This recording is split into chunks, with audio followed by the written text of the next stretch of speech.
छांदोग्योपनिषद प्रथम प्रपाठक सप्तम खंड। अथ अध्यात्म। अभी तक अधिदैव का वर्णन हुआ था, अब अध्यात्म बताते हैं। वाग एव ऋक् प्राणः साम तद एतस्यां ऋचि अद्योढं साम तस्मात् ऋचि अद्योढं साम गीयते वाक् एव स प्राणः अमः। वाक् एव ऋक् आध्यात्मिक दृष्टि से उद्गीत साम का अर्थ बता रहे हैं कि वाक एव ऋक्, वाणी स्वरूप है ऋक् और साम प्राण स्वरूप है। तद एतद अस्याम ऋचि अद्योढं साम, इसलिए ये जो प्राण स्वरूप साम है वो वाक स्वरूप ऋक् के अंदर उसके ऊपर आश्रित है। तस्मात् ऋचि अद्योढं साम गीयते, इसीलिए ऋचा के ऊपर गान गाया जाता है, उसके ऊपर गान चढ़ाया जाता है, सामगान की जाता है। वाग एव सा प्राणः अमः तत्साम, साम के अंदर जो सा है उससे वाणी का अर्थ लेना चाहिए, और जो अम है साम के अंदर उससे प्राण का अर्थ लेना चाहिए। इन दोनों का संयोग से ही साम शब्द बनता है। चक्षुः एव ऋक् आत्मा साम तद एतस्यां ऋचि अद्योढं साम तस्मात् ऋचि अद्योढं साम गीयते चक्षुः एव सा आत्मा अमः तत्साम। चक्षुः एव ऋक्, चक्षु को ही ऋक् कहते हैं, ये ऋग्वेद। चक्षु स्वरूप है ऋक् और आत्मा साम, आत्म स्वरूप है साम। माने चक्षु के अंदर आत्मा की शक्ति, आत्मा का प्राण शक्ति, पहले तो प्राण कह दिया कि वाणी ऋक् है, उसके अंदर जो प्राण शक्ति, हर एक इंद्रिय में प्राण शक्ति है और प्राण शक्ति से ही इंद्रियां कार्य करती हैं। तो उसी प्रकार से यहाँ पर चक्षु कह दिया, आत्मा कह दिया, तो चक्षु के अंदर विद्यमान जो प्राण शक्ति है वो आत्मा, उसका आत्मा मतलब जो जीवात्मा है वो नहीं। चक्षु एवं ऋक् आत्मा साम, उसके अंदर जो प्राण शक्ति है उसके लिए चक्षु के लिए जो आत्मा स्वरूप है वो साम है। तद एतस्यां ऋचि अद्योढं साम, तो इस प्रकार से आत्म स्वरूप साम चक्षु स्वरूप ऋक् के ऊपर आश्रित है। तस्मात् ऋचि अद्योढं साम गीयते, इसलिए ऋक् के ऊपर साम गाया जाता है। चक्षु एव सा, वो चक्षु ही सा का अर्थ है, और आत्मा अमः, चक्षु के अंदर जो प्राण शक्ति है वो अम है। ऋक् में अंदर प्राण शक्ति तो साम ही है, ऋक् तो विज्ञान मात्र है, उससे जो परमात्मा का तत्व, कोई आत्मा परमात्मा तत्व को जाना जाता है, बस वही अम है, वही साम है। तो इन दोनों के संयोग से ही सा आत्मा अमः, आत्मा अमः तद साम, बस इन दोनों का संयोग ही साम है। श्रोत्रम एव ऋक् मनः एव तत् एतस्यां ऋचि अद्योढं साम तस्मात् ऋचि अद्योढं साम गीयते श्रोत्रम एव सा मनः अमः तत् साम। श्रोत्रम एव ऋक्, श्रोत्र को ऋक् कहते हैं, और उसके अंदर मन को साम कहते हैं। या श्रोत्र स्वरूप ऋक् है और मन स्वरूप साम है। तद एतस्यां ऋचि अद्योढं साम, इसी श्रोत्र स्वरूप ऋक् में, ऋक् के ऊपर मन स्वरूप साम आश्रित है, विद्यमान है। तस्मात्, इसलिए ऋचि अद्योढं साम गीयते, श्रोत्रम एव सा, श्रोत्र ही सा है। श्रोत्र तो नपुंसकलिंग है और सा स्त्रीलिंग है, तो दोनों का कैसे विशेष भाव हो गया। पीछे भी चक्षु कह दिया, सा कह दिया, श्रोत्रम एवं तत् होना चाहिए था, सा कैसे हो गया।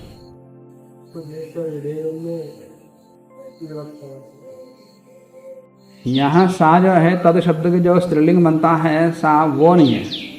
साम का जो सा है उसका प्रतीक है। साम में सा का अर्थ क्या है और अम का अर्थ क्या है।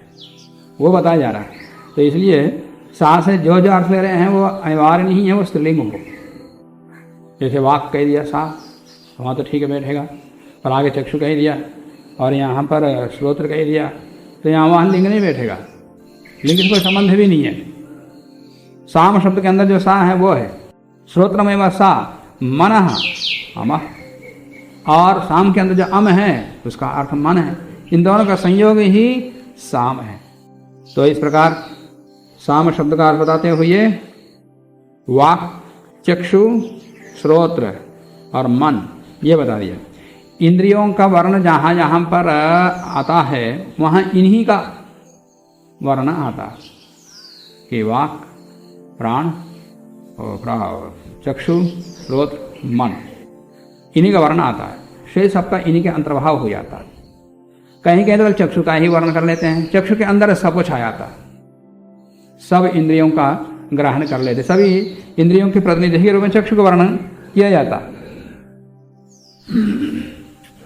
इसलिए आगे कहते हैं कि अथा यद एतद अक्ष्णः शुक्लम भाः सा एव ऋक् अथा यत नीलम परः कृष्णम तत्साम तद एतद एतस्यां ऋचि अद्यूढं साम तस्माद् ऋचि अद्यूढं साम गीयते अथा यत एव एतद अक्ष्णः शुक्लम भाः सा एव सा अथा यत नीलम परः कृष्णम तद अमः तत्साम।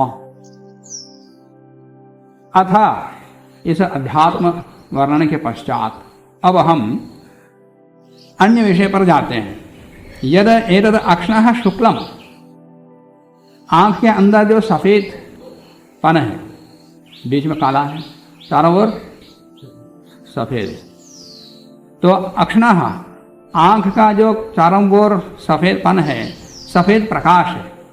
अथा एतद अक्ष्णः शुक्लम भाः, शुक्ल भाः शुक्ल प्रकाश है, सा एव ऋक्, बस वही ऋक् है।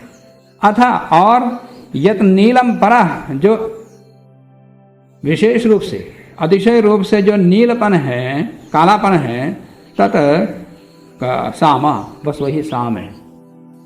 और शुक्ल के ऊपर ही कृष्ण आश्रित है वहां पर बीच में, इसलिए शुक्ल के ऊपर आश्रित कृष्ण है, तो वैसा ही ऋक् के ऊपर साम आश्रित है। बस यही कहना चाहते, ऋक् के ऊपर साम आश्रित है सब जगह।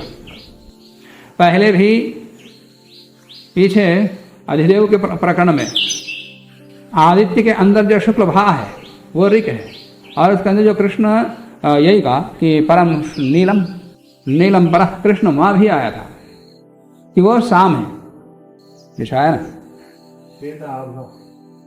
अथा यद एव एतद आदित्यस्य शुक्लं भाः स एव सा अथा यन्नीलं परः कृष्णं तद अमः तत् साम अथा या एषो अंतर आदित्य हिरण्मयः पुरुषः दृश्यते हिरण्य श्मश्रु हिरण्यकेशः आप्राणस् इत्यादि कहा था। ये 1-6 और सूर्य का ही प्रतिनिधि यहाँ पर चक्षु है, उसी से निर्मित है, तो इसलिए यहाँ पर भी वही वर्ण आ रहा है। अथा यद एतद अक्ष्णः शुक्लं भाः स एव ऋक्, बस वही ऋक् है। अथा यद नीलम परः कृष्णं तत् साम तद एतद एतस्यां ऋचि अद्यूढं साम तस्मात् ऋचि अद्यूढं साम गीयते। जिस प्रकार से शुक्ल भाग के ऊपर कृष्ण है, उसी प्रकार से ऋचा के ऊपर साम गाया जाता है, इसलिए ऋचा के ऊपर साम का गान होता है। अथा यद एव एतद अक्ष्णः शुक्लं भाः सा एव सा, बस वही सा है। माने साम के अंदर जो सा शब्द है उससे जैसे ऋक् ग्रहण कर लेते हैं, वैसे ही चक्षु के अंदर शुक्ल भाग को, शुक्ल प्रकाश को ग्रहण करना चाहिए। अथा यद नीलम परः कृष्णम, ये जो कालापन है उससे तद अमः, वो अम लेना चाहिए।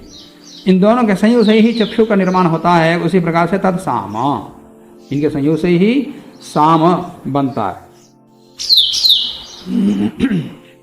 उसके बाद कहते हैं अथा यः एषो अंतरक्षिणी पुरुषो दृश्यते स एव ऋक् तत्साम तद उक्तम तद यजो तद ब्रह्म तस्य एतस्य तद एव रूपम यद अमुष्य रूपम यौ अमुष्य गेष्णौ तौ गेष्णौ यन्नाम तन्नाम। अथा यः एषः अंतर अक्षिणी पुरुषः दृश्यते स एव ऋक् तत्साम। चक्षु के अंदर जो पुरुष दिखाई देता है, आंख के अंदर एक पुरुष दिखाई देता है। अथा यहाँ ऐसा अंतः अक्षिणी पुरुषः दृश्यते, चक्षु के अंदर जो पुरुष दिखाई देता है सा एवं ऋक, वही ऋक है और वही साम है। यहाँ पुरुष मतलब कौन सा पुरुष है?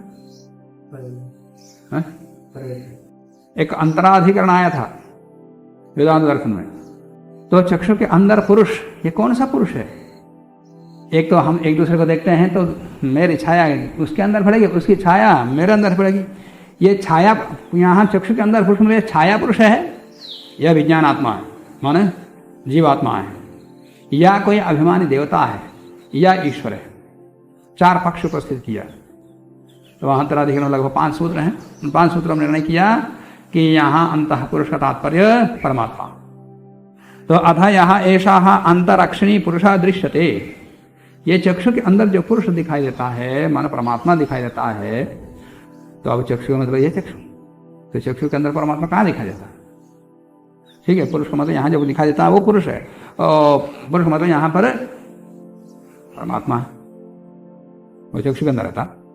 अंगुष्ठ मात्र परिमाण जो जीवात्मा का स्थान है वहां तो विद्यमान रहता है, वो तो ठीक है। और वहां रहने के कारण से जीवात्मा को पुरुष कहा जाता है, क्योंकि पुरुष इसका पूरी शरीर है, उसके अंदर रहने वाला जीवात्मा पुरुष है। तो परमात्मा अर्थ लेते हैं पुरुष से, उसका शरीर पूरी कौन है? परमात्मा पुरुष है, क्योंकि पूरी में शयन करता है। तो परमात्मा की पूरी कौन सी है? ब्रह्मांड, संसार, जगत। तो चक्षु मतलब यहां पर जगत को लेना चाहिए। चक्षु के अंदर जो अंतः पुरुष दिखाई देता है, माना चक्षु का अर्थ यहां पर जगत, ब्रह्मांड। ब्रह्मांड के अंदर जो परमात्मा दिखाई देता है उसकी क्रिया ही सब जगह दिखाई देती है। अब चक्षु का मतलब ब्रह्मांड कैसे लेंगे, जगत कैसे लेंगे? चक्षु से सभी इंद्रियों का ग्रहण किया जाता है, परंतु चक्षु की प्रधानता इसलिए है, जैसे प्रत्यक्ष बोलते हैं। प्रत्यक्ष मतलब 5 इंद्रियों से जो ज्ञान होता है उसको प्रत्यक्ष कहते हैं, परंतु शब्दशः देखेंगे तो अक्षम अक्षम प्रति प्रत्यक्षम। आंख से जो ज्ञान होता है, अक्ष से जो ज्ञान होता है उसको प्रत्यक्ष कहते हैं, परंतु नाक से जो ज्ञान होता है उसको भी प्रत्यक्ष कहते हैं, चर्म से जो ज्ञान होता है उसको भी प्रत्यक्ष कहते हैं, कान से जो सुनाई देता है ज्ञान होता है उसको भी प्रत्यक्ष कहते हैं, 5 इंद्रियों से ज्ञान होता है उसको प्रत्यक्ष कहते हैं। पर शब्दशः अर्थ तो चक्षु से जो ज्ञान होता है उसको प्रत्यक्ष कहा जाता है, शब्द तो यही कहता है। इसका मतलब वहां अक्ष शब्द से सभी ज्ञानेंद्रिय, सभी ज्ञानेंद्रिय से ज्ञान होता है उसको प्रत्यक्ष कहते हैं। परंतु सभी ज्ञानेंद्रियों में से चक्षु का अक्ष का ही अर्थ क्यों लिया, फिर अक्ष शब्द को क्यों लिया? उसकी प्रधानता को, उसकी प्रधानता है, इसलिए 5 इंद्रियों में से प्रतिनिधि के रूप में अक्ष को लिया। वो अक्ष शब्द सभी इंद्रियों ग्राहक हो जाता है।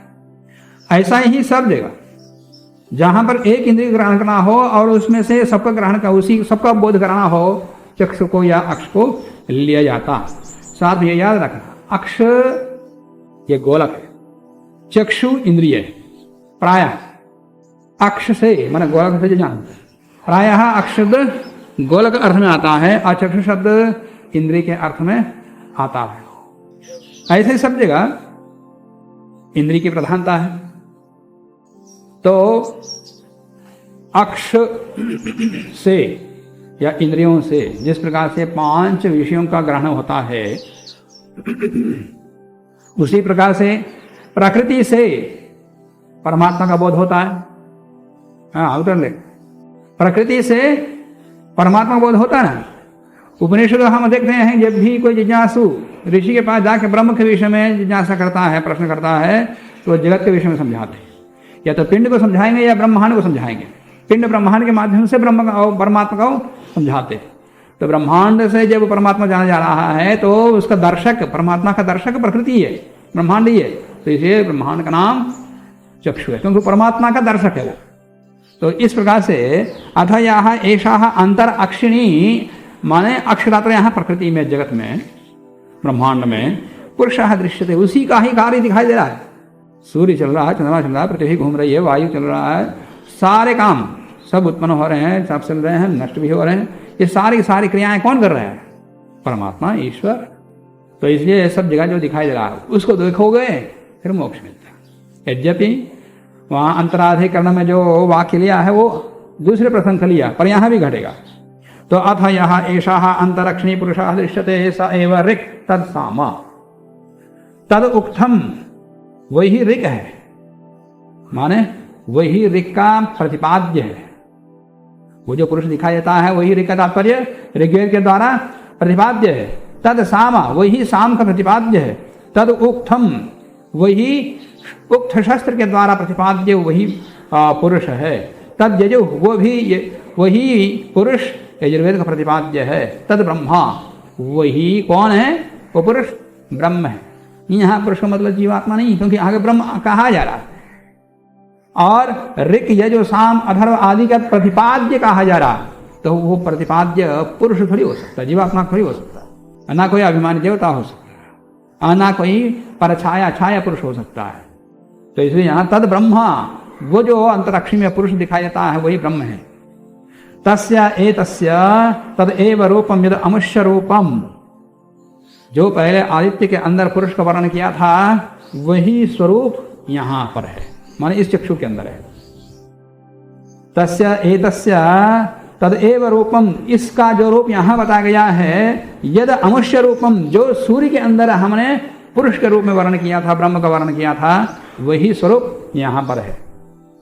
यो अमुष्य गेष्णु, उस आदित्य के अंदर विद्यमान पुरुष का गायक जो थे, कौन? ऋक यजु साम अथर्व जो गायक थे, या ऋक साम दो, यहाँ ऋक साम आ जाएगा। तो ऋक साम उसके गायक थे। तो तौ गेष्णु वही यहाँ अंतः चक्षु के अंदर विद्यमान पुरुष के भी गायक यही ऋक साम है। यह नाम तन्नाम, वहां जो उस पुरुष का ब्रह्म नाम था वही यहाँ पर भी पुरुष का नाम ब्रह्म है। इस प्रकार से साम का अर्थ बता दिया। अलग